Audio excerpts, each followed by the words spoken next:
you to another edition of This is Wrestling 2026. Here we go. It's Versage Solo, man. Zach McGibbon is still here. Welcome to 2026, Zach McGibbon. How are you? I would never forget you, okay?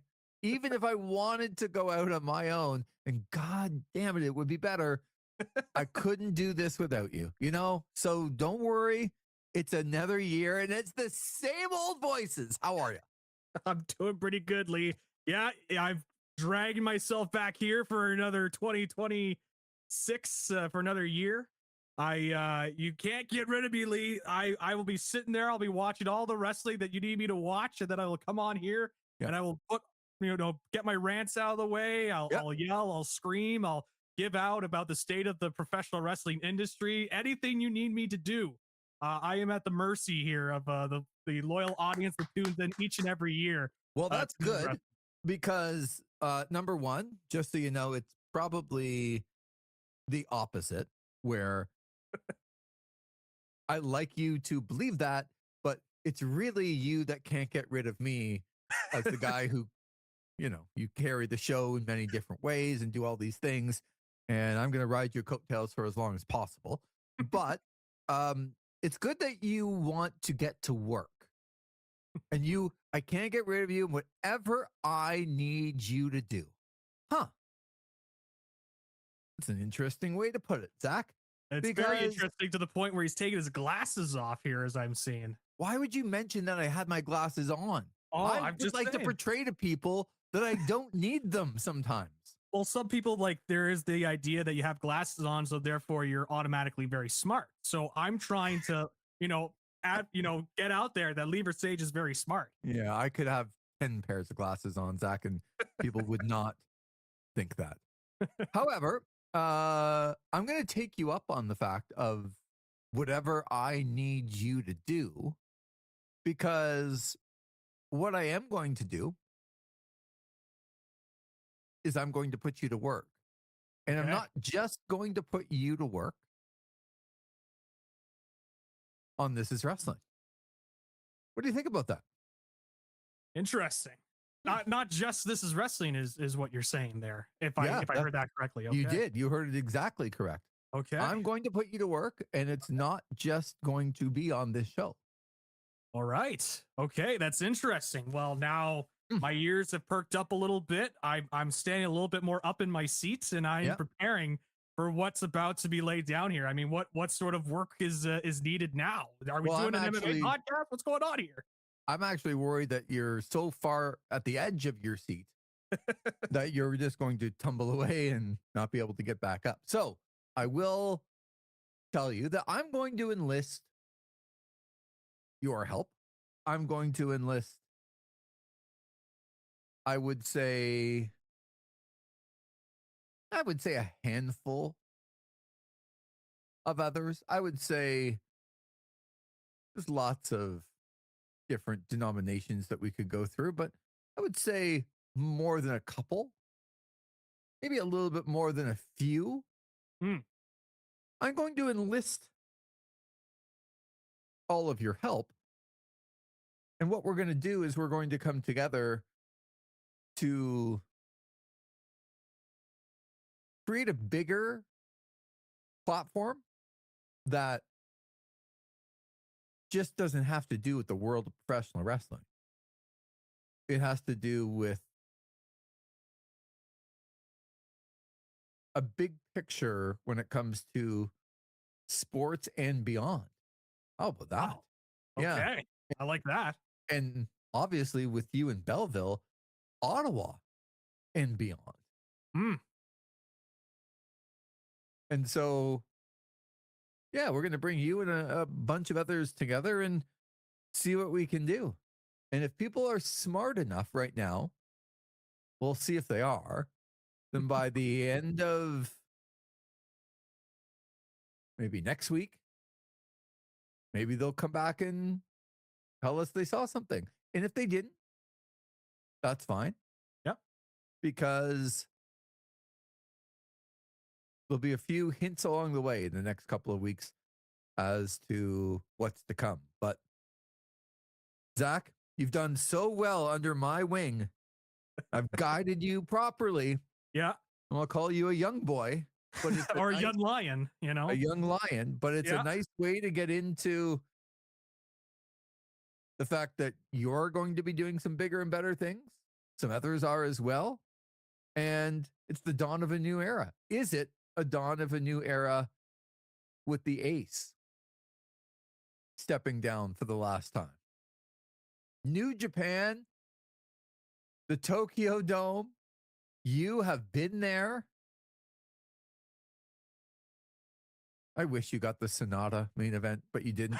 No, I did not get a Sonata main event. That we would probably not be talking about New Japan if we got the Sonata main event. So no, but if you got it when you went to Tokyo. Oh, when I went down there, that would have been like, that was still very much when I was watching New Japan, and it's like, oh, maybe this is my out point. But no, it lasted a couple more years after that. Yeah. Then it was Sonata in 2022, and then I was out.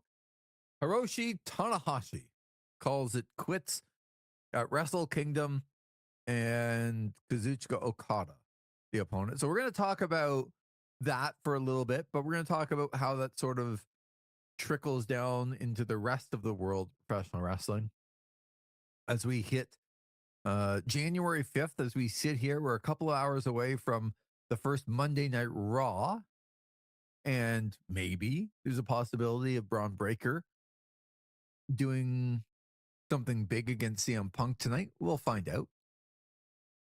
But sometimes they like to hit 2026 with a bang. We got a lot of new things coming up, and pretty much alluded to it a little bit. But at first, we need to look back and say goodbye, and we do with Hiroshi Tanahashi.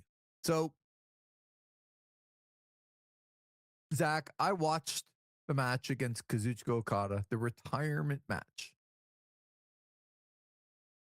I know you did. I know you watched the whole show. I'm very much looking forward to getting into a lot of things with you about this. But first, can I just ask you, for those who don't know Hiroshi Tanahashi and don't have that familiarity with how important he is to the world of professional wrestling, let alone New Japan, maybe give people a quick synopsis of who Hiroshi Tanahashi is and why it was such a big deal that he was having a retirement match. Yeah, there's a lot you can mention with Hiroshi Tanahashi in terms of his importance to Japanese professional wrestling. And it just goes back to really the mid to late 2000s, where New Japan was really struggling. They were coming out of the Inokiism era. And for those that don't know Inokiism, it was like, let's take all these MMA fighters and we'll put them against the pro wrestlers so that we make it seem like the professional wrestling is legitimate. So they would bring in guys like a Bob Sapp was the IWGP heavyweight champion at one point. Kazuyuki Fujita. I love me some Kazushi Sakuraba, but that whole theme of like mixed martial arts being influenced into New Japan. And it was them trying to catch on to the MMA boom back in the day, where you had UFC obviously on the rise, Pancrase more before UFC, more of that shoot fighting style. But then you've, of course, in Japan, you got the Pride Fighting Championships. So all of that kind of coming together, New Japan was in such dire straits in the mid to late 2000s. Hiroshi Tanahashi is one of those guys that was part of the original Three Musketeers of New Japan. Or I shouldn't say original, one of the new Three Musketeers, a different generation of Three Musketeers. It was him, it was Nakamura, and it was Katsuyori Shibata. And those were the guys that were going to lead New Japan out of this era. And Tanahashi ended up being the face of that, the face of this new era of New Japan. He quite literally saved New Japan from the depths of going out of business in the late 2000s. Like, it was in such bad, dire straits. He eventually rises up, becomes the star, the ace, as we say, of New Japan Pro Wrestling. And he helps to really spearhead one of the best eras of professional wrestling I think we've ever seen in the business in the 2010s. Going in early 2010s when Okada returns from excursion to TNA. And then they have this legendary rivalry, obviously culminating with this retirement match here. So Hiroshi Tanahashi is so important to Japanese pro wrestling and being part of the pinnacle of the era in the 2010s and being that face of the era as well. Not only just being on top, but also recognizing, hey, there's a guy in Kazuchika Okada that's coming up that if I put him over, I have an opponent for life. It's the old Terry Funk method where it's like, you don't keep a guy down. It's like, hey, if I can create a guy and we have this rivalry, we'll both be up at the top. I'll have my longevity and I create a new guy on top that can help with business. So basically, it was the anti-Hogan way. Very much so. Very much the anti-Hogan. Just to put it in perspective for people. Yes, right. Absolutely. And really to kind of put it in the most simple, basic terms in terms of, leading the company, especially the timing of everything. You always see the comparisons to John Cena, where he was just the guy who represented the company. He was always out there. Is it a fair comparison? He's a better wrestler than Cena, but like in terms of but in terms of impact, I think it's a much bigger impact than Cena. Much bigger. So there are those that would say, and I don't want to talk about the in-ring because I mean, yeah, John Cena at his best was a average to good wrestler. Like, when you put him in there with a really good opponent, he can put on his working boots. And this isn't a bash Cena thing. No, I'm more asking from the, I don't know how dire straits it was in, but it's a pretty rough patch for the WWE in the mid 2000s when John Cena kind of got there after The Rock and Austin and all of those guys left, and it was kind of just John Cena. So what's the comparison there as far as, the next person to take over and really take the company where it needed to be and pick the company back up on their shoulders? Is that a fair comparison from that point of view? I think it's certainly a fair comparison. The reason why I say Tanahashi more is because of just the general states of both companies when they took over as the top guy. Like Cena took over WWE where, yes, it was certainly at a down period far away from the Attitude Era, but it was still doing relatively good business. It was still making money. It was still making its way through.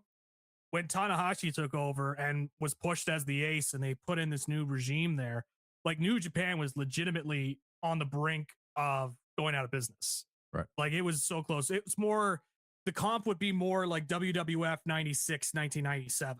Right.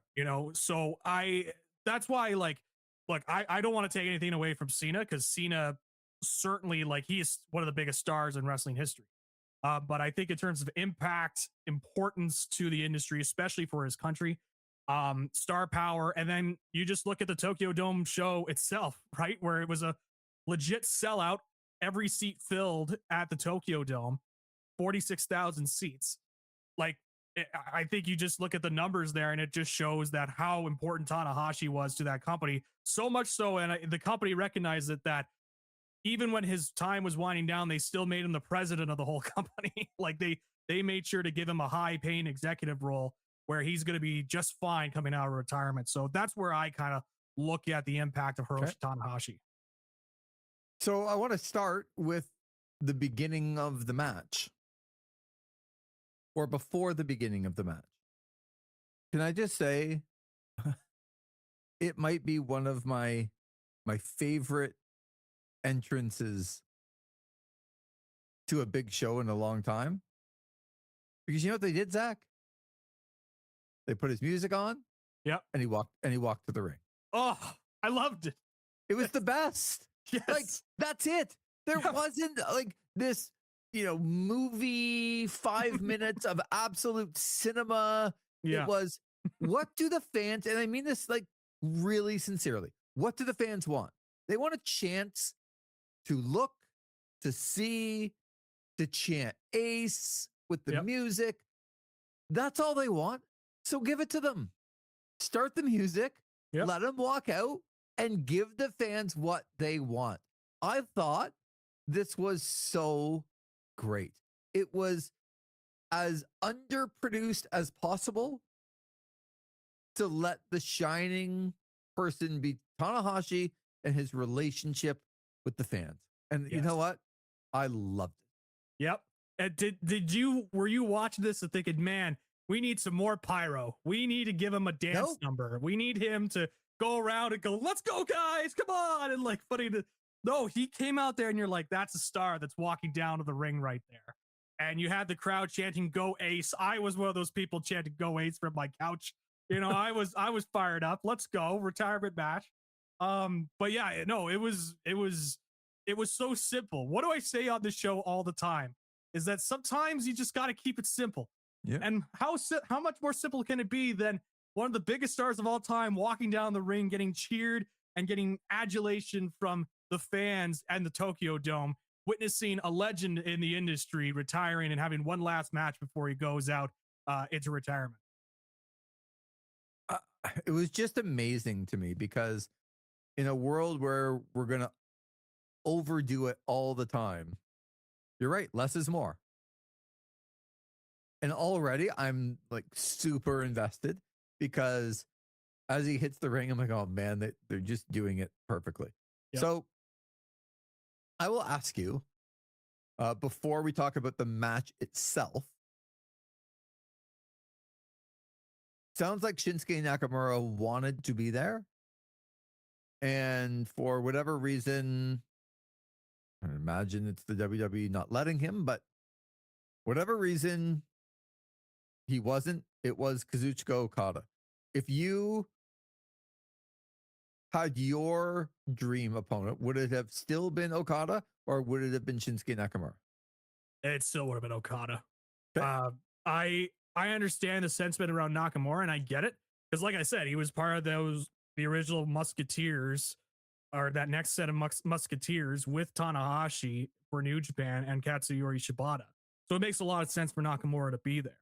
But Okada Tanahashi is like a defining rivalry, like way more than Nakamura Tanahashi ever was. And those matches were fantastic. But like this was a match, and this is where I start to put my sort of personal like connection to it all, because I did feel something. I felt something for the first time in a long time at Pro Wrestling League. Okay. I felt something when I was watching it. Like I went back, my first Wrestle Kingdom show was Wrestle Kingdom 9, when it was the second Okada Tanahashi match. And that was the match everyone was saying, like, you got to keep an eye out on these two guys. They have incredible chemistry. This is, you know, the first match, and this is going to be Okada's defining moment. And lo and behold, when I watched the show, Tanahashi won the match, and they extended it out to Wrestle Kingdom 10. So I'm fully involved with the Okada Tanahashi thing. That was like the feud, like AJ Styles going over and being the leader of Bullet Club and beating Okada in his first match in New Japan was the first, like, whoa, what is this promotion here? AJ Styles just won this big championship in Japan. Like, what's going on? And then really started to get the ball rolling with that Wrestle Kingdom 9 show when they had the pay-per-view being aired in North America for the first time, if I recall. Yep. So all that to say, like, this is a defining feud for a lot of people. Like, a lot of people that were watching New Japan that got into it, the defining feud is Okada and Tanahashi. And I think that's where a lot of those people are coming back in to watch this show for Tanahashi's retirement match, is those people that watched that era of New Japan. So it would have been cool to see Nakamura, especially for how long he's been away from New Japan, 10 years at this point. The story is there, but in terms of just the pure rivalry and the story background that's there with Okada and Tanahashi, I mean, I was saying it should have been Okada Tanahashi heading into it. And especially after the match, I'm very happy it was Okada Tanahashi. So I'm gathering you liked the match. Yeah. Very early, it was the highest rated match ever with Dave Meltzer and his rating system and the people that went on to vote. I'm not sure. Match. A lot of people on Cage Match were loving that match. Not sure it's still the top one ever. Okay, so not having the history that you do with New Japan, I was excited to see Okada though back, having watched Okada more than Tanahashi myself in some of the things that he had done in New Japan before making his trip over to AEW.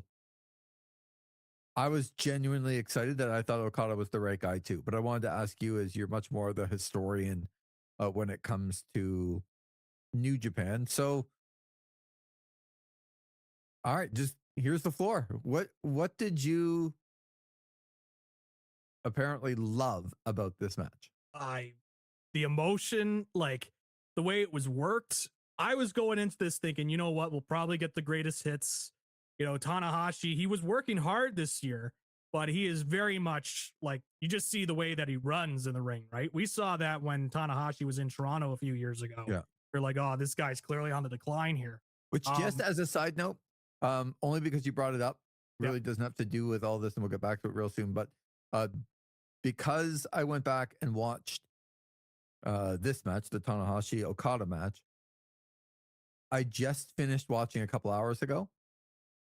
For the first time, watching it on TV, Kenny Omega and Will Ospreay from that show. Oh, so good. I actually can't believe I was lucky enough to be there live.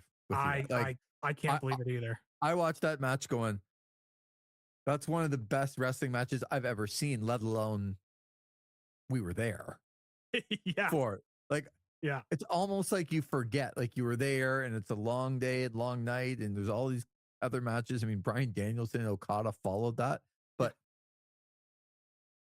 I just can't believe how good it was. I can't believe how good it was. But anyways, I digress. I was back to my seat when I saw the Tiger Driver 91 for the first time from Ospreay, the legendary Masawa move to Kenny Omega, and I was back in my chair, jumping out of my chair, not believing what I just saw. But to your point, when we saw Tanahashi there, he was a shell of his former in-ring self.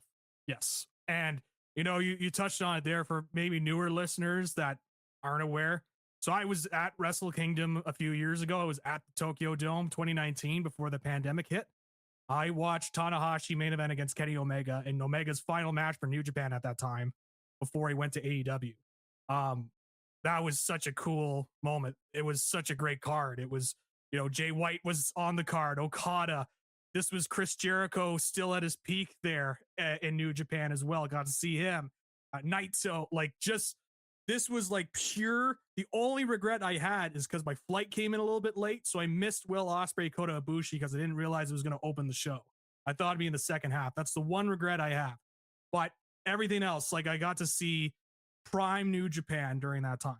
Right. So, yeah. So I going back to Okada Tanahashi, I mean, the emotion, like the wrestling itself, it's not back to the era of the mid 2010s, right? This is not like the Tanahashi of 2015, 2016, or even Okada of that era.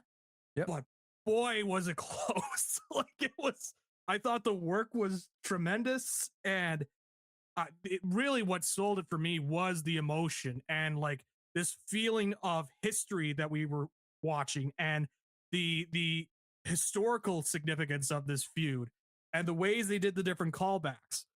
It felt like it was much, much more naturally done in this match, how they incorporated elements from their, you know, rivals past. Like, obviously you mentioned with Shinsuke Nakamura, Tanahashi does the tribute to Nakamura, but it was way more subtle. Like, people will probably hear this. Not quite the way Nakamura used to do it. But no, I'll give him a pass.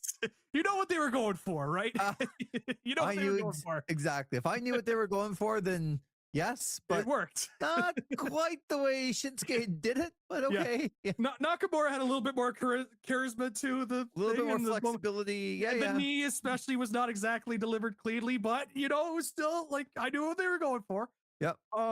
But yeah, so you had that callback. And one of the things I think, if people listen back to my review of the AJ Styles John Cena match, and I said, oh, all they did was just callbacks. It was just callbacks to professional wrestling match. Yep.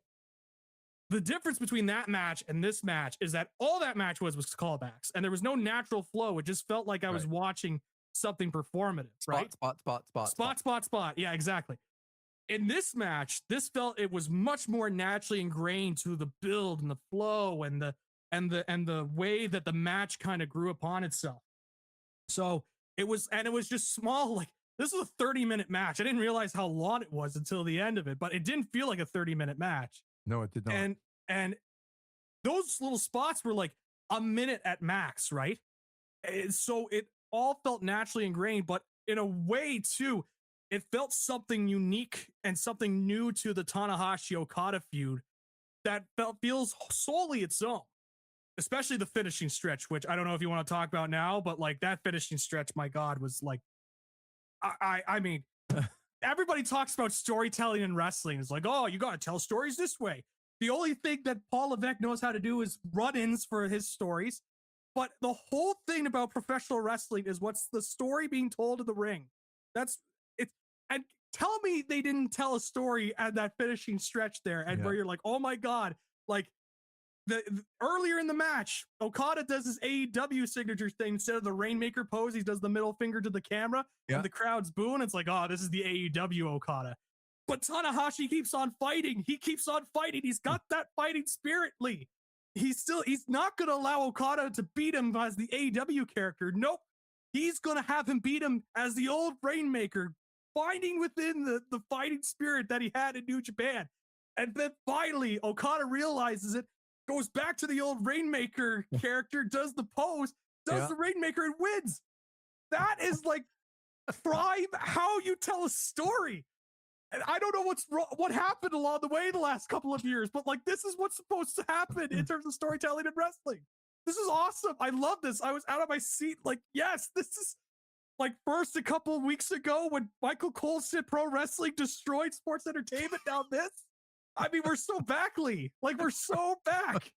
Oh, this is fantastic. So see, that was awesome. The finishing stretch. Like, again, it took me back to that era of New Japan that I was so ingrained in. Like, as I was back to my high school, college self watching these matches at 3, 4 in the morning so I could see some of the best wrestling in the world. So when I watched the finishing stretch, it was difficult not to think of you sitting there watching it live going, oh man, he's going to love this. Because this is what it's all about. So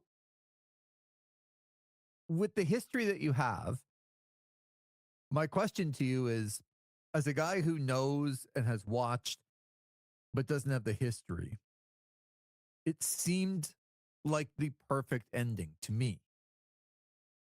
Would there be those like you or others that would go, yes, it was awesome, but they still should have done this or that? Or did they hit all the marks? They hit all the marks for me, except for maybe one. Oh. And it's a very small one, very, very small. Didn't impact my total enjoyment of it.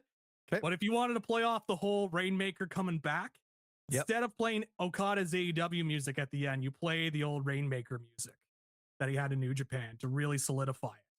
But that's really it. Like, everything in terms of the pace of the match, the way they built upon itself, the chemistry between these two, even at this state of Hiroshi Tanahashi, like, this is the best I've seen Tanahashi in years. He knew the gravity of the situation he was in. Obviously a sold out crowd.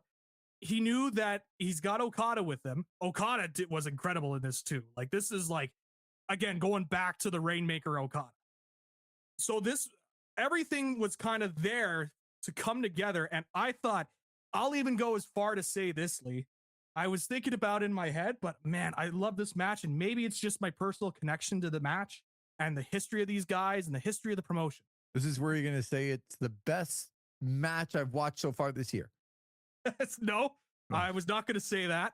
It is my match of the year of 2026. No, but there it is. But look, those Wrestle Kingdom shows, they endure, man. Like, I don't know what other match is going to have this level of emotion like it did.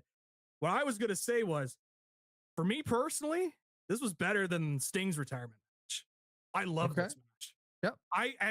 I love Sting's retirement match. Don't get me wrong. I'm not saying like this match sucks now and like, because this match, I could go back and watch Sting's retirement match and appreciate everything that was, especially like Sting was 64, 65 doing that match. And like some of the elements that they were able to pull off in that too, like everything about that match I love. But man, I thought like the way that this was worked in terms of the retirement and the match itself, the way it built upon itself, the emotion, I think this was better than Sting's retirement match for me personally. I can understand if it's like close for people, but for me, like this is the best retirement match I think I've ever seen. Well, Zach, except for the fact that people are, I'm sure, everyone up in arms that Hiroshi Tanahashi lost. I mean, people were so angry about John Cena losing. That must be the same with this one, no? Oh, shockingly no, Lee. Wow. Shockingly no. It's wow. How come? It's they saw a great professional wrestling match.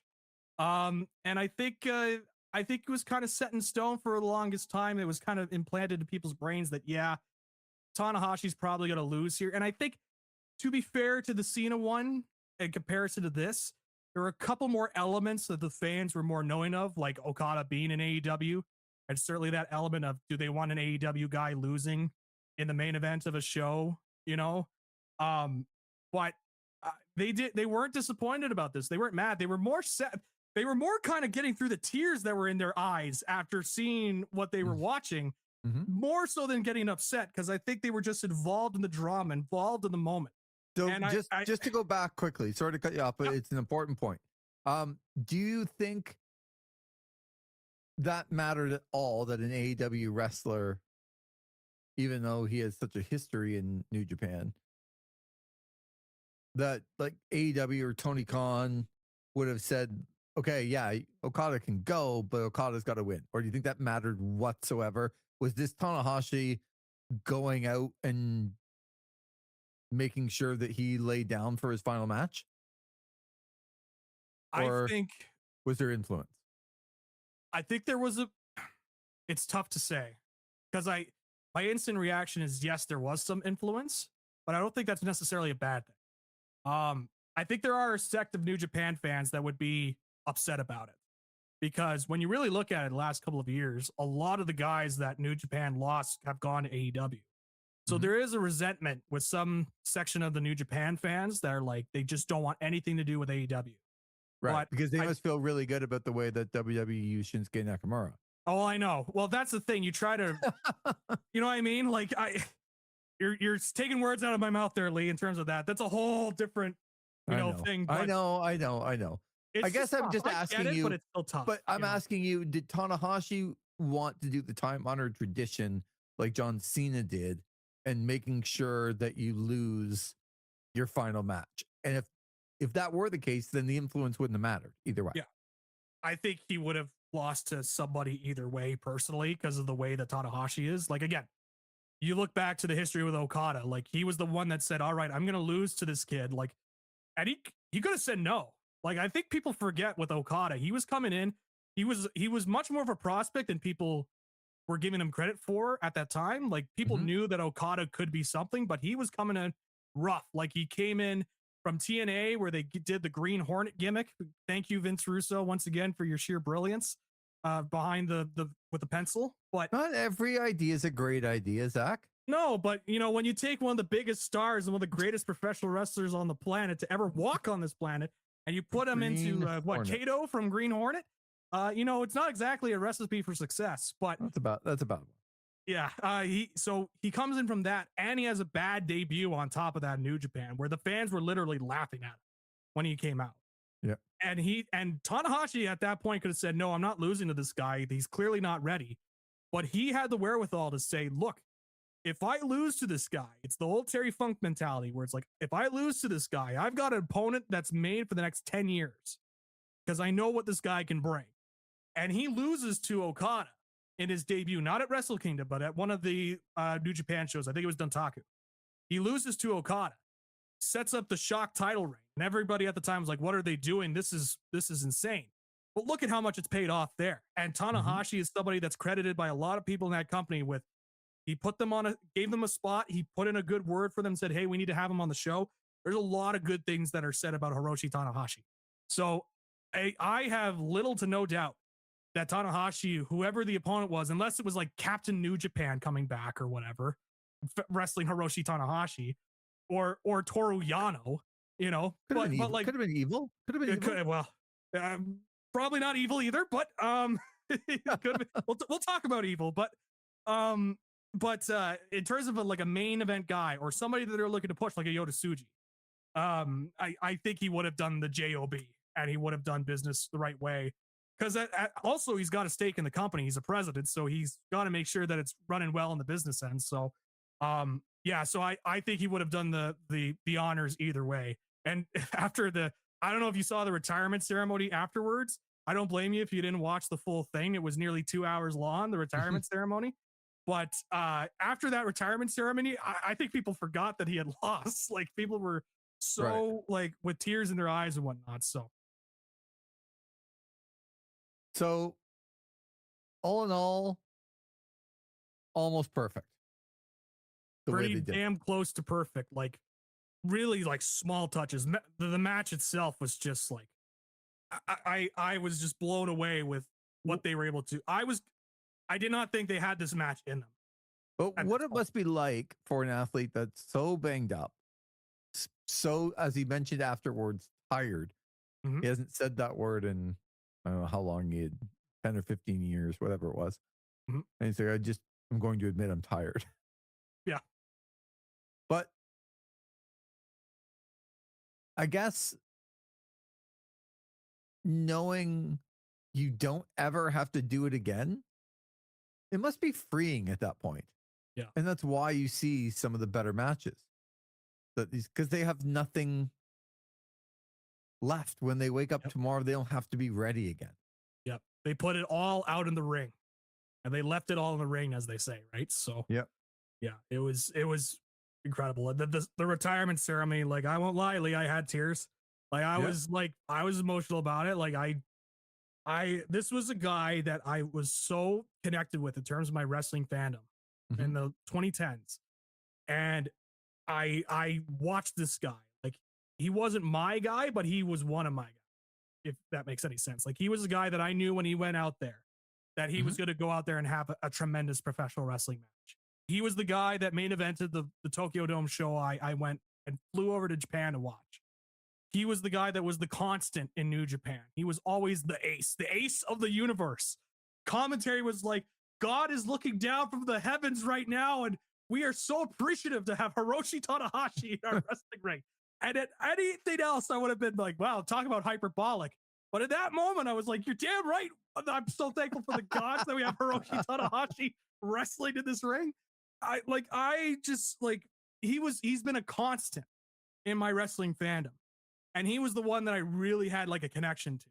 Right. And so for me, when I was watching the retirement ceremony and seeing all the people from that era, like seeing Omega come out, Ospreay, Ibushi with the broken leg, still walking down the ring and making his way into the ring. Yeah, so let's talk about it. So who was there? I mean, we saw you must have been popping like nobody else with Shibata coming down. Yes. Oh. And not only giving him the flowers, but then taking off shirt, collar and elbow tie up, couple of chops. Yeah. Shibata was getting in his last licks, but awesome. Jay White, as you said, Omega, Ospreay, who else? Ibushi. Tatsumi Fujinami came in. Naito. Kaiji Muto. Oh, well, Naito, he took like forever and a day to get to the ring. He did take a long time. It was a long time, to the point where Tanahashi was pointing at his wrist. Like, all right, let's go. Let's, like he was laughing at first, then it kept going and going. He's like, all right, buddy, this is kind of my retirement ceremony. Like, don't try and take it away. I got a kick out of Keiji Muto. I've brought it up years ago with Muto, but I think people always look to try and find the next modern day Hulk Hogan, and trying to find that guy. That guy is Keiji Muto, let me tell you. Because if you notice, when they were doing the photographs with everybody, they were, presenting the flowers. All the guys were doing Tanahashi's signature pose, except for Keiji Muto, who had to do his pose and get his stuff in. It's like, oh, what a worker Keiji Muto is. Even to the guy that he respects and Tanahashi loves, he still has to get his pose in because he's Keiji Muto. Reminds me of a guy getting his stuff in on every show. hey, you got to get your stuff in. I get it. Look, I could relate to Muto in that way. You know, you got to get your stuff in. But yeah, so yeah, Muto, Fujinami, Jay White, Omega, Osprey, Ibushi, Naito, and Shibata.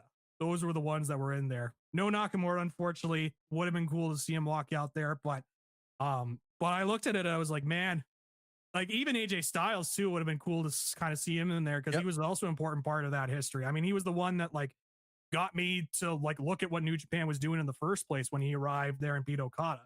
So it would have been cool for AJ, but man, I was like, man, I can't believe like these are the guys that I watched in that New Japan ring and just have these incredible matches, whether it be Wrestle Kingdom or the G1 or Dontaku or Sakura Genesis, like all these big shows over the years. Like these were the guys that like were part of the key era of New Japan. Mm-hmm. It got me a little bit, and then I knew it was going to get me too because we talk about Ric Flair being a notorious crier. Like Hiroshi Tanahashi has that same thing going for him. I was just gonna say, Mr. Well, the well is never dry.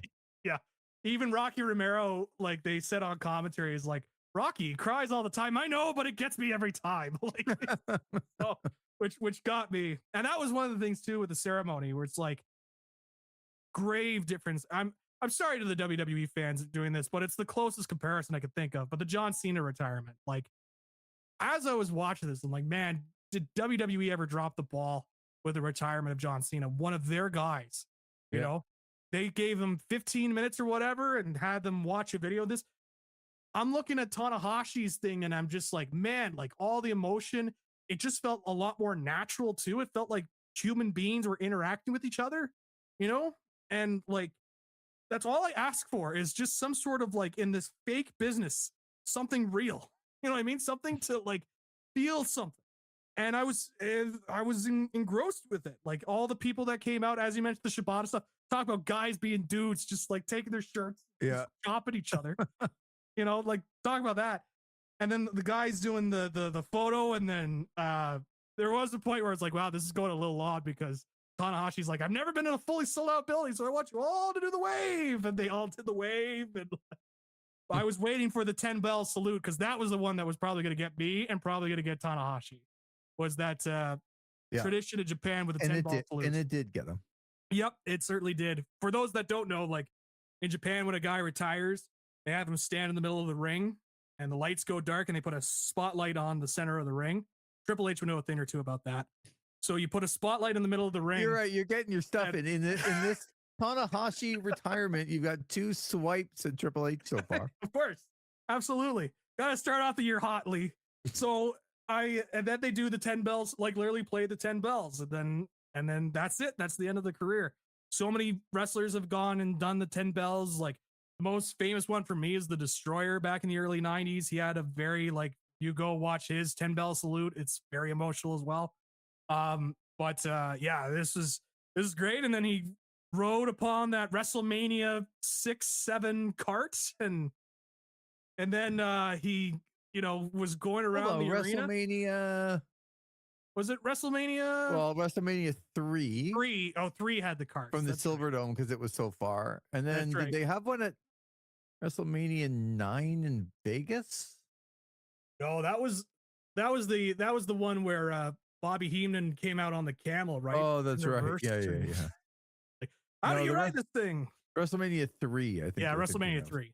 But just to kind of give the idea, he's on this cart and he's literally going around and like waving at people. Is like watching the Pope go by and just like waving and like at the fans and then they played Tanahashi's music at the end, his old music before Go Ace. Like that was the one that I recognized, and they played a video of all his title wins, and it was like, wow, like this is an incredible ceremony. So yeah, I loved every bit of this. This is like one of those things where I'm like, I was going to 2026 lead. This 2025 in terms of wrestling was just, I mean, you could hear it in my voice near the end of if you go back and listen to the best of, like you could just hear my voice like just get much more like down and like, what are we doing here? What are we talking about? But like I'm reinvigorated for 2026, man. Like this was just stuff that I hadn't really felt in pro wrestling in a while. And I really enjoyed this retirement match. It's probably the best retirement match I think I've ever seen. And I was not going in with that expectation at all. I was going in Really? thinking, I thought they were going to have like greatest hits, and I would obviously be invested in it. But the way that they built upon it, man, like it was just, it totally blew me away. And then the ceremony itself was fantastic, and all the guys that came out and showed their love and support for Tanahashi, and Tanahashi cutting the promo saying, please give your love and support to New Japan Pro Wrestling afterwards, still putting over the company. Like it felt great. I was very happy at the end of the show with what I watched. Let's talk a little bit about the, I guess, semi-co main event. Yep. And Konosuke Takeshita defending the IWGP Championship. And I think there's some notable things in here. Number one, that Takeshita did wear the armband. Yep. Of Shinsuke Nakamura. Do you think, what did you think of him doing that? And do you think AEW would have cared? I thought it was cool. I don't think AEW cares in terms of something like that. Mm-hmm. It would be much more of a, you know, like the guy actually showing up and winning against an AEW guy in the New Japan ring that I think AEW would be a lot more upset about. But I think stuff like this, like little touches, like little odes, like I don't think they've got an issue with this at all. Okay. So it was cool. So Takeshita and Tsuji ends up beating Takeshita. And a couple of notable things from that. Number one, Zach, talk about maybe the history of how he beat Konosuke Takeshita and why it matters so much. Well, Lee, Tsuji was able to beat Konosuke Takeshita with the Boston Crab. People might be listening and saying, Boston Crab, like that's just kind of a basic submission move. Well, the way that they told this story, like, here we go. So the Boston Crab is like a move, like the move that's taught in a New Japan dojo for many, many years, like decades. Like that's one of the first things they teach you in New Japan, in the dojo, is the Boston Crab. Whole story is that Takeshita never trained in the dojo. He was an outsider to New Japan Pro Wrestling. He's coming in from AEW at DDT, and he's, you know, coming in like, oh, I'm the top guy here, whatnot. They changed the story a little bit, admittedly, because they did try to make him a babyface earlier. But I think they realized with the way the crowd was reacting, they changed it a little bit. They did some stuff at the press conference. And Yota Tsuji essentially said, I'm going to beat you with the whole that only like New Japan wrestlers know.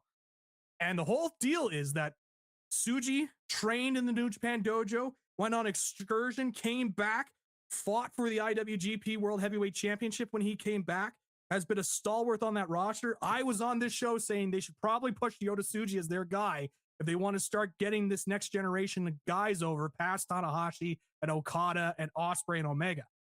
And Tsuji, he's like the guy that was there, and he's representing New Japan. So he's going after Takeshita and saying, like, look, like I'm going to beat you with one move that you do not know how to counter because you have not been here at the dojo and you don't know how this works. And that's exactly what he did. The babyface went out there and said, I'm going to beat you with this. And he did. And that's like, yeah, the babyface did that. And it was the symbolism of him being able to beat him with the Boston Crab, a move that's taught in the dojo. Takeshita doesn't know how to get out of a Boston Crab. And how Tsuji just had it like deeply sunk in on the Boston Crab as well. It seems so simple, Lee, because it is, because it can be so simple and it can be so effective at the same time. We overthink this stuff sometimes, Lee. Like this, it could be this simple. And the match itself was also fantastic. Like another match I recommend people go out and seek. Like this was one of those matches where they needed Tsuji to show that he could be a guy and be a top guy. Yep. And Takeshita certainly could be somebody you could have a great match with. But it's a big stage. It's sold out. He has to go out there and have a great match. And Tsuji did that. So they put the belt on him. Good. Thank God it's not Shota Umino. Like, I'm so happy that it's Yota Tsuji. We're moving forward. We're picking a guy and saying, all right, let's see what we could do with him. Let's see if he can be a guy. We're going to move forward. Can he be a guy? Sorry? Can he be a guy? I think he can. I think he's got a look. I think he's a great wrestler. Like, the Tsuji matches I've seen, he's very good. Mm-hmm. I don't know if he will ever hit the peaks of Tanahashi or Okada, but he doesn't have to be. Like, Yeah, as you long don't as need you don't need guys to do that. no, You just need them to be more than Sonata. yeah, absolutely. They need to be more than the Jack Perry of New Japan, Sonata. So So they funny need you more of that. said Jack Perry because it was Sonata that defended against Jack Perry. That's in right. Toronto. And I was like, oh boy, let's talk about how did that booking meeting go? It's like, let's put Sonata with Jack Perry because we need a downer match and we need to get people slept and rested so that we could get the rest of the second half of the card.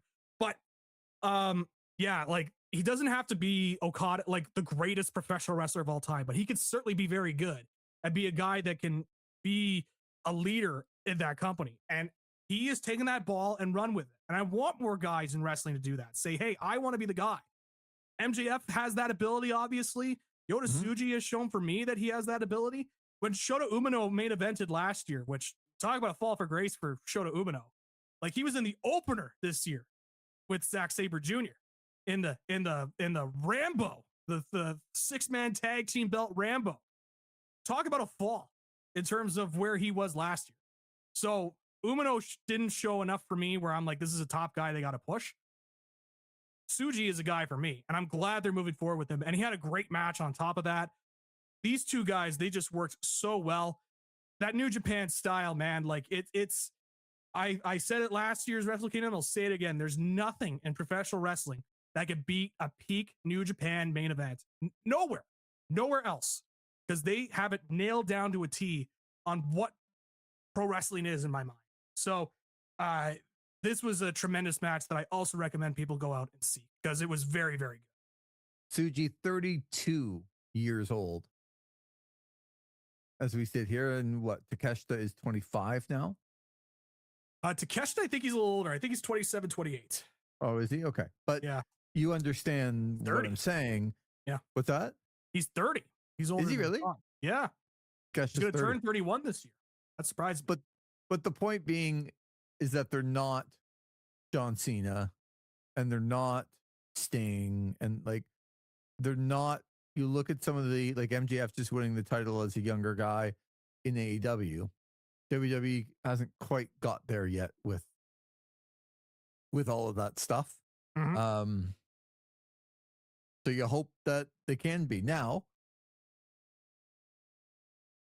Yota Tsuji brings back Zach, goes backwards to move forwards. Correct. Isn't that what you said? That is what I said off the air. So take us through what he has gone backwards with, and do you like the change? So what Lee is referencing is going back from this current IWGP Heavyweight Championship belt to the good old-fashioned V4 belt that made it into our top belts list as well, that we did a couple months ago. The classic IWGP Heavyweight Championship belt is back. The V4 is back. Thank God that it's back instead of that new belt that they had, where I still don't understand why they made the change. Not only did they make the change, but they denounced the lineage of the old belt as well on top of it to start a new lineage. Still don't understand that. You want to connect your history to this, right? You want your guys to be connected with the Anokis, the Tanahashis, of course, and all those guys, the Okadas of the world. Still don't understand that. But so they go back to the old belt, and it's part of what Tsuji was saying is like, I want to be able to connect the past so that we can move forward into the future. That was what he said at New Year's Dash today as we're recording. So, so happy the old belt is back. I hope that this isn't one of those deals where Tsuji has it and loses it, and then they go back to the current belt. I'm really hoping that's not the case, because that would just suck. I really hope this is just part of a refocused New Japan for this year. So I'm very happy it's back. Do you think Tsuji loses that quickly? No, I don't think so. Okay. I think he's going to hold on to it for a while, because what they set up for after the match, Lee, doesn't have me particularly excited for Tsuji's upcoming opponent. I like the guy's name. Jake Lee. Yeah. I figured you would like his name.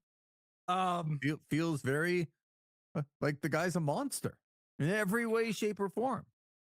You haven't. How many Jake Lee matches have you watched? Not a lot, but Not a he lot. just sounds like a monster.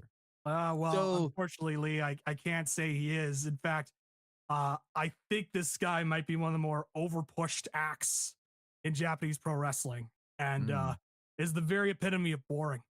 So get fired up for that, Lee. In terms of the first opponent, I don't know what it is. He's wrestled in All Japan there and Pro Wrestling Noah and their main events and bombed.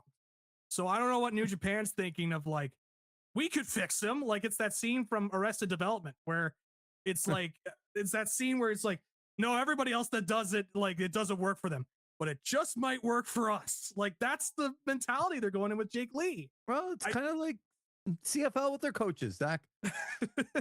Like, give somebody a sixth chance somewhere in Calgary after they've been to BC and Hamilton and Edmonton and Saskatchewan, and maybe it'll work. I hope it works for them, but I've seen Jake Lee over the last 5 years, 10 years, and let's just say history is on my side with this prediction. Right. Then so we'll see. I wish it was somebody else on the roster. Let's just say that. Like, I wish it was like a Yuya Yamura or something. So let's talk about Takeshita and him dropping the strap. Do you think, where does that leave him as far as going back there? Is he going to be still a part of that roster going forward? Does it kill a little bit of momentum coming back to AEW? Does it matter? I think that if I read correctly, I think he is re-signed to New Japan for another year. So, like, because he's got the contract where he can work New Japan, but he can also work AEW, and I think he can still work DDT as well. So he's back for another year. It just happened. Yeah, I think I could be wrong. I could have misread something, but I think he's signed once again. He's still going to be with New Japan. So, I still think he'll be a constant on the roster. They announced a bunch of shows that are taking place in the US. There's going to be one show over WrestleMania weekend, but I don't think it's going to be anything of significance. It seems like it's going to be one of those deathmatch style shows that El Desperado likes to do whenever he's over. Mm-hmm. But one of the bigger shows that they're running is that they're going to have the first night of the G1 Climax in Chicago at the Now Arena. So I think they need somebody like a Takeshita on that show to kind of help draw for that building and have somebody that's recognizable there. So I think he's still going to be very much a prominent figure on the roster. It wouldn't shock me if on AEW television they mention it, because it works great for the Okada Takeshita story, where Okada beat Tanahashi and Takeshita lost his title. Like, he's lost to Okada, now he's lost his title. Like, this could be part of the whole story between Okada and Takeshita. So I could see it being translated over to AEW television as well. You would hope so, because it kind of seemed like, well, from you, from me, from some of the other people, that it was Konosuke Takeshita that was going to go on this, massive ride and like win the Continental Classic, and he becomes the new belt collector. Yep. And here he is standing with nothing. Yep. Just bare. Like, what's going on? There's nothing there. So interesting. Anything else about the rest of the card noteworthy for you? I think definitely has to be talked about Aaron Wolf's debut for New Japan. I am going to talk about Evil here for a moment, so just you're going to buckle up. Well, I'm excited because he's exploring options outside of New Japan, which means we're going to get Evil in like AEW, WWE, and Zach's going to get to watch him every week. It's going to be incredible. I actually saw the report. I think it was made in a report. I could be wrong, and I could have just believed it because I would like to believe it. Yeah, but you believe everything you see.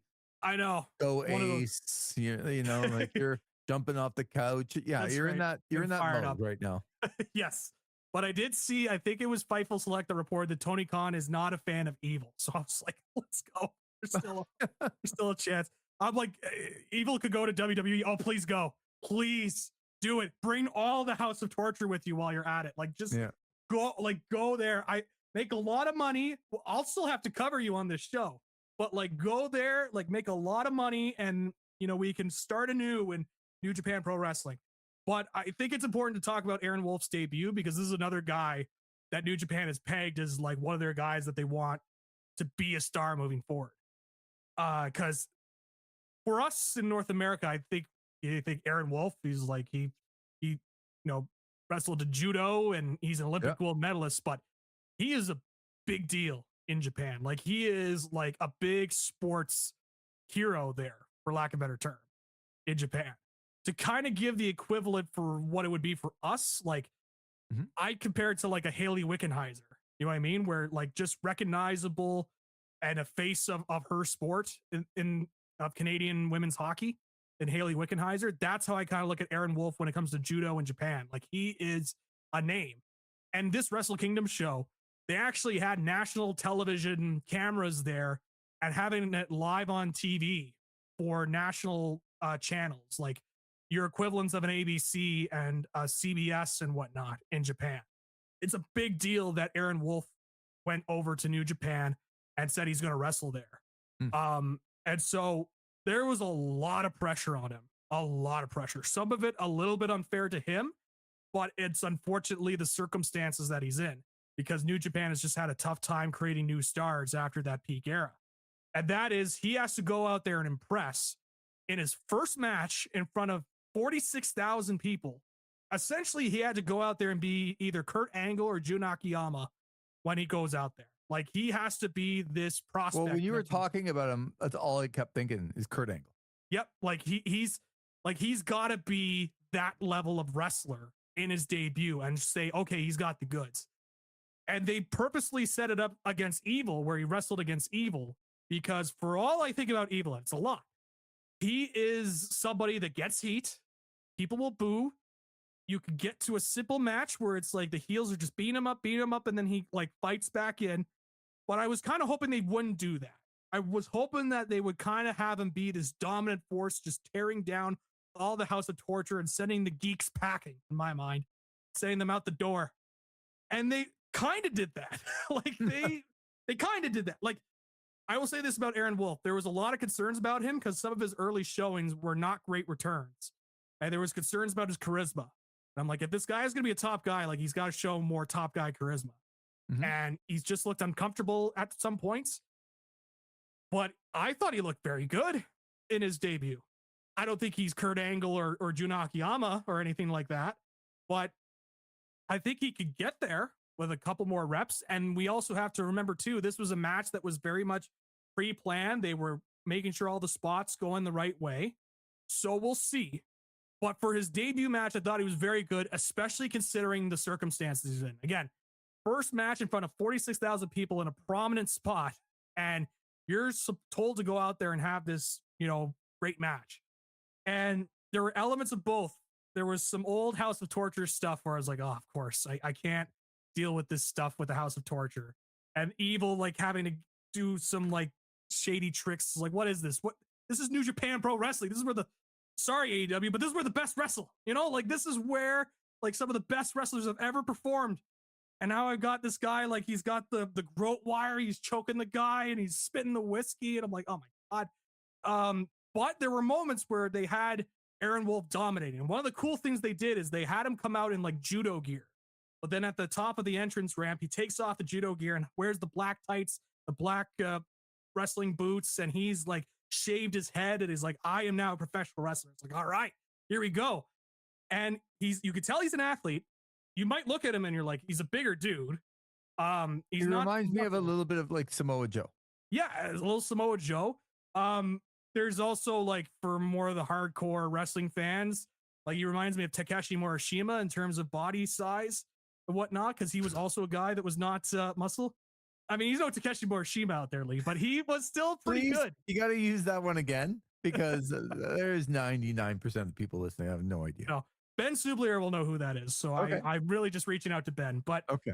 And Holsky, if he's listening in, but anyway, so yeah, if you search up Takeshi Morishima, you'll see what I'm talking about. But so he's got a different build, but he wrestles like he's still a good wrestler. So it actually works to his advantage. Like the Samoa Joe comp that you made there, Lee. I think that's also a solid comp. Just like you don't like, he's not your stereotypical jacked up muscle guy, tough guy. he's a guy that like you look at him and it's like, oh, he seems like a little bit bigger, but then once you see him like fight, you're like, oh, I don't want to mess with this guy. Right. And that's what Samoa Joe always had going for him. Yep. Is that when he got in the ring, you're like, yeah, I don't really want to screw with that guy. Yeah, no, that's not a guy I want to see in the back alley. And so he did win the Never Open title. And just again, Zach, tell people, like, as far as the hierarchy of what the Never Open title is, like, how does it compare to other titles in the U.S.? It's kind of a more of like a United States title in WWE, a little bit of the current TNT championship in AEW, kind of a mid-Carter level of a title belt, where there has been moments where when it's pushed correctly, it can be like a featured title that you could push. Like for the TNT championship, the first little bit of AEW, like it was one of those belts that was like right alongside for a time because they wanted to get the importance of it. And the Never Open Weight Championship, it also just depends the wrestlers. Like when Shingo Takagi had the belts, it was like awesome. Like he brought a lot to that belt. Okay, you know, quick trivia question right in the middle. Sure. Of the show. Who is the current WWE United States champion? It's not the women's U.S. champion with Julia. That was the one I was going to say to try to get out of this question. No, the men's, Zach. Who is it now? Go. You're the wrestling guy. It's LA Knight, right? It's LA Knight that's the U.S. champion. No, is it Shinsuke Nakamura? Is it Zach? Who is it? Don't look it up. I'm watching you. Do you see my hands? I do. Who is it? He just won it. He just won it. Matt Cardona. I know he just showed up and he wants to get the U.S. belt back on. Folks, I'm just trying to make sure the Never Open Championship is in this higher prestige. Carmelo Hayes. Oh, yes. Carmelo Hayes. How could I forget? Yes. Well, he just won it like last week or 2 weeks ago on a taped show, by the way. Correct. Again, very important belt. If only we had those official WWE documents to look over so we could like see all the leaks like we did for the Royal Rumble. You know what? Sometimes, and look, we've talked about Wrestle Kingdom here for over an hour. Yeah. We're allowed to sidetrack at this point. Yeah. I will say it wasn't all good. I know I'm heaping praise on it, but that's the second half of the show. Like, I would avoid the first half as much as you can, is what I will say. Okay. All right. Other than the women's match, I saw Saya Kamatani for the first time. There's been a lot of hype around her. She's good. I like Saya Kamatani. I was actually more impressed with Shuri, her opponent. Like she delivers these stiff strikes, and I was like, oh, let's go. Like we need something like that. And she won the belt. So I was like, all right, let's go. I'm in on Shuri, but Saya Kamatani is also very good. I was a little concerned because she had her stable at Stardom. It's called Hate, which I believe that it stands for harass, abuse, terminate, and execute or something like that. Like, all right, that's very specific. Like first half of that are like legitimate crimes. Like, all right, let's fine. And then commentary is like, because you could tell that they were trying to get people that might not have watched Stardom into it, but they made the wrong comp and saying it's like, they're essentially like the House of Torture of Stardom. I was like, oh no, don't say that. That's not. No, I rolled my eyes on that one, but that match was good. It was quick. It was 12 minutes, but it was like they made the most of their time. That was good, but everything else on that on the show, the first half was like, oof. Like the 6-man tag belts, Rambo, where you had start off with 2 teams of 3, then a new team of 3 comes in every 5 minutes. I'll be honest, I don't know who was eliminated, and I don't know, like, they didn't explain the rules very well. So it's like, guys were just on the outside. It's like, is that guy eliminated? No, he's still in. He just rolled underneath. They're taking a breath so that they could get the other guys in doing their spots. It was a little bit of a cluster. There's that. And then they did a 4-way for the IWGP. They were the number 1 contendership for the IWGP Junior Heavyweight Championship. Doki is the IWGP Junior Champion. And he said he didn't want to wrestle because he didn't want to overshadow Tanahashi's retirement, which I'm like, that's funny. That's good heel heat.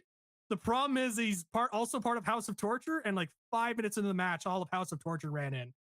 And I was like, what are we doing? And the commentary, like I've heard commentary do this all the time. I love the commentators there, but they get caught in a trap sometimes. every time with House of Torture, they always say the same thing when House of Torture runs in.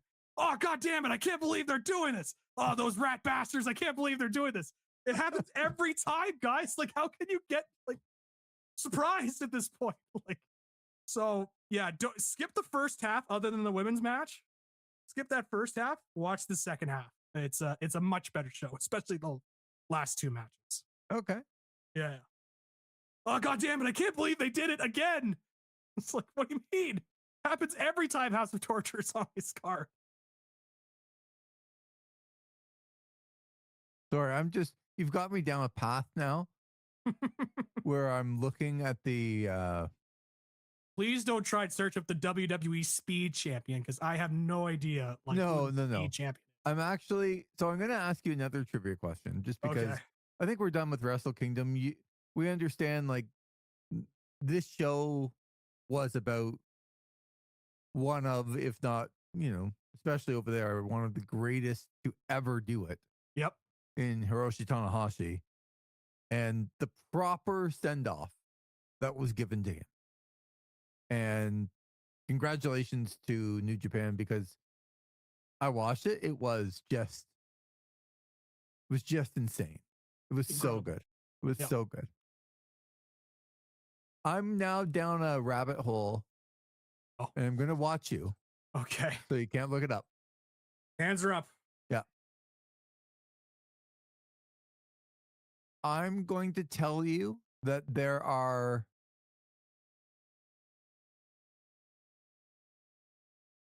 1, 2, 3, 4, 5, 6,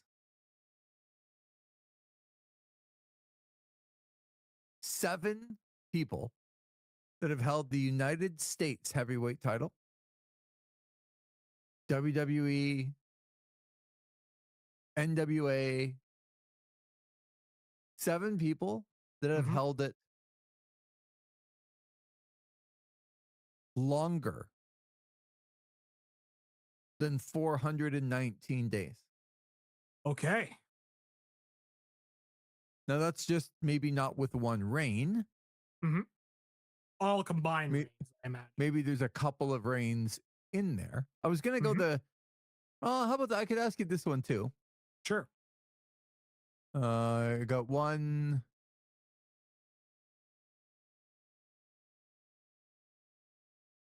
Okay. Give me all of the people in the history of the United States Championship that have held the belt more than 3 times.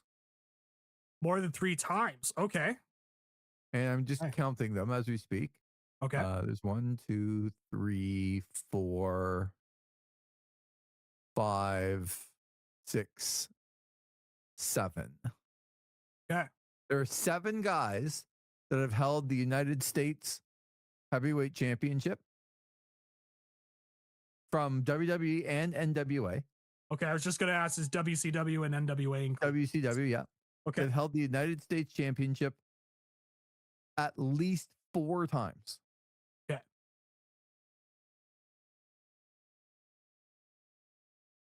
And I'll give you that the shortest 4 reigns combined was 265 days. Yeah. And the longest, the longest was 950. Oof. And that's within one organization. And if you actually combined both of them from WCW and WWE and put them together, there's 2 that reach one over 1,000. Okay. And another one that's close to 1,000. Nice. I've been watching you. Yep. Answer up. See if you can get anybody on this list here. Okay. Well, there's one name right away when you mentioned both WCW and WWE that popped in my head that won the United States Championship. I'm going to have as one of my guesses Booker T was in that list. So Booker T is one of those wrestlers. There you 271 days in WCW and 262 days in WWE. There you go. under 4 different reigns for Booker T. All right. All right, you're on the board. I'm on the board. All right. So Booker's one. That was the first name that popped in. I want to say Lex Luger. I know Luger won the Lex US Luger had 5 reigns. Yes. And 950 days. There you go. That's the guy I'm like, I think that's Luger that had the lengthy title reigns. Yeah. Because he was the embodiment of that title for a while. Yeah. A long time he had the title. Yeah. So Still Luger, watching you. Booker, You're not looking my it up. hands are up. My hands are up. I feel like I've been being interrogated right now. Yeah, I know, but that's the beauty of it, right? Like, let's put us on the spot here. Let's go. Sweating over here. The lights are shining bright on me over here. Lex, Booker. There's a part of me that wants to say Goldberg, but I think it was really just the one US title reign he had that was like a long time before he won the WCW championship. Don't think Goldberg's on. So Goldberg is not. No. I'm actually going down to find how long.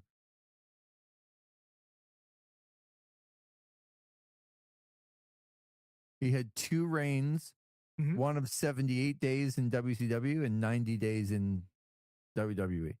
Okay. Forgot about his WWF title reign there. All right, so it's not Goldberg. I got Lex. I got is Tully Blanchard on that list? Tully Blanchard is not. Tully Blanchard only had 1 reign. Oh, okay. Held it for a long time. Yeah. But I'm thinking of my 2000s WWE now to try and like, because that belt got passed around so much. It did.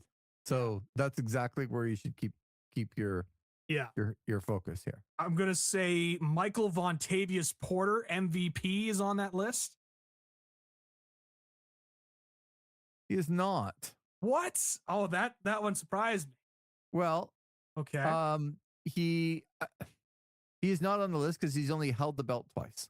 Now he did hold it for a combined 419 days. That's probably why I thought of him. Yeah. Yeah. But he only I see the gear and I see the belt. Yeah, exactly. I don't picture him without that belt. Yeah. He was pretty synonymous with that one. Well, then another 2000s guy I'm going to say is Carlito. Is Carlito? Yeah. I don't Carlito think so. Cool. I'll have to find him on the list, but no. Okay. He's not on the list. Incorrect. So we're still looking for people who held the U.S. title more than 3 times. You got Booker T, you got Lex Luger. Yeah. I would say if you focused yourself back to when Lex Luger had it. Okay. There would also be some other names like previous to Luger, but not far behind him. Gotcha. Big names in the business. Okay. Wouldn't be Sting in there, would it? Would not. But how about Ric Flair? Really? Okay. Who held the belt 5 different times for a combined 1,474 days. Wow. Has the most. I would not have thought of Flair. Has the most days ever. 773 in WCW, NWA, and 704 in the WWE. Wow. That must have been like the mid 2000s when he was just hovering around the mid card there. So, wow. Okay. I would not have gotten Flair. I'm surprised. But if you go back to like a little bit before Luger, like Flair had it. And then there's a couple of others sort of around that era. So the other one I'm thinking of is Arn, like Arn Anderson. Arn Anderson is not. Oh, jeez. There. Man, I was off to such a roaring start. I know you were. Ricky Steamboat. Oh, Ricky Steamboat. 4 different times the U.S. title. That one I should have gotten. I should have gotten Steamboat. And Wahoo McDaniel held that really? 5 different times. Wow. Wahoo McDaniel. And then 2 guys who wrestled in Well, they wrestled in both, I guess. Well, one. No. Uh,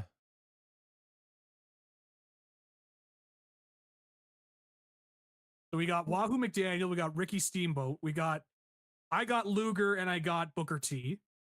yeah. Ric Flair. Flair. So I need two more then. Need two more. Okay. Let's see.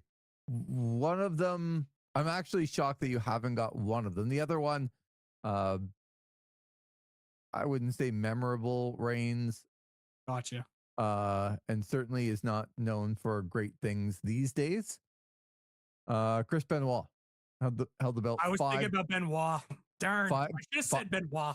5 different times at 357 days. Yeah. But I'm shocked that you don't have the other guy who has held it 5 different times for Jericho? 426 days. And I would dare say, to me at least, okay, is the most famous after NWA, WCW, US title holder of all time for me. Okay. It's either Jericho but that's, I thinking, Intercontinental Championships over US titles, maybe. Okay. Or I'm thinking of the Cena reign. I don't know if he had multiple reigns though. It is John Cena. 5 different times. The open challenge for John Cena in the US Heavyweight Championship is the most famous for me, the most memorable. I won't say most famous. The most memorable person in the WWE that had the US belt was the John Cena US Open Challenge. Yes. To me, that's where the Open Challenge thing started. Yes. Cena. Now that I think about it more, because I was thinking mid-2000s spinner with the backwards hat, thugonomics Cena, but I like that Open Challenge Cena. That was a fun era of John Cena. That was great. I was also thinking Benoit, but I'm like, I don't know if he's officially recognized, so I didn't want to say Benoit because I think of those matches with he and Booker T at WCW that were very, very good. So, yeah. So the top 10 as far as holding the belt for the longest would be Lex Luger. Yep. Ric Flair, Blackjack Mulligan held it 3 times for 509 days. Oh, good for Blackjack Mulligan. Yeah. John Cena, MVP, yep. Greg Valentine held it the hammer twice, but for very long reigns. Probably because he didn't wrestle as much, if we know Greg Hammer. Yeah. So Rick Rude had himself a nice over a year. That was another one I was thinking about, but I didn't think he had enough title reigns. He was another one. Well, he only had 1 reign, right? Yeah. Sheamus has had 3, Chris Benoit, and Dean Ambrose also had himself a nifty year run as a US champion. I remember that. I was going to say Dean Ambrose, but I was like, no, I think that was the only time he had won the US championship, because I remember that because he barely ever defended when he held it. He just kind of walked around with it. Like, oh, that's a nice belt. It keeps your pants up, isn't it? Right, Dean? You know? Yeah. And how about number 11 on the list as we close the show? Because the next broadcast, will he come up in the next broadcast when we talk about all things WWE and AEW? We are on the cusp of Monday Night Raw starting. Will he factor in number 11 on that list? Austin Theory. Really? I would not have guessed Austin Theory. It is 7:57 right now on Monday night, and we're going to close the show. We don't know what's going to happen on Monday Night Raw. Yes. So all I'll ask you, in Braun Breaker against CM Punk, do we see Austin Theory turn on Braun Breaker and Bronson Reed, putting Braun Breaker in that let's say meaty middle when it comes to maybe not part of the vision after all, because the crowd wants to cheer for him. Therefore, we can now get him into, the Brock Lesnar's of the world, and we can get him into the Gunther's of the world too, because to me, the 2 guys that Braun Breaker should be paired with are Brock Lesnar and Gunther. Yep. Those are matches I would want to see. Well, they're all heels. You can't do that. I'm just saying tonight feels like Austin Theory's time in the vision is going to step up and maybe cost Braun Breaker the opportunity to beat CM Punk. That's just how it feels. But I mean, it's the 11th all-time reigning United States champion. We got a lot of history walking into that ring tonight. Of course. He's looking at that Blackjack Mulligan records like he is. Can I get there someday? Can I be the next Blackjack Mulligan? That's what Austin Theory's looking at. Zach, this has been fun. We have a lot to talk about on the next episode. We got some fun episodes coming out as well. So thank you very much for your rundown on Wrestle Kingdom. What a show, and what a main event. What a way to send out Hiroshi Tanahashi, the ace, against Kazuchika Okada. I haven't heard one person say that Tanahashi should have gone over. Amazing how that works within retirement matches, just a month apart, yet very, very different in the way people feel about it. Oh, yeah. For Zach go Ace, Lee. Go Ace. For Zach McGibbon, I'm Lee Versage. Thanks again for listening to This Is Wrestling.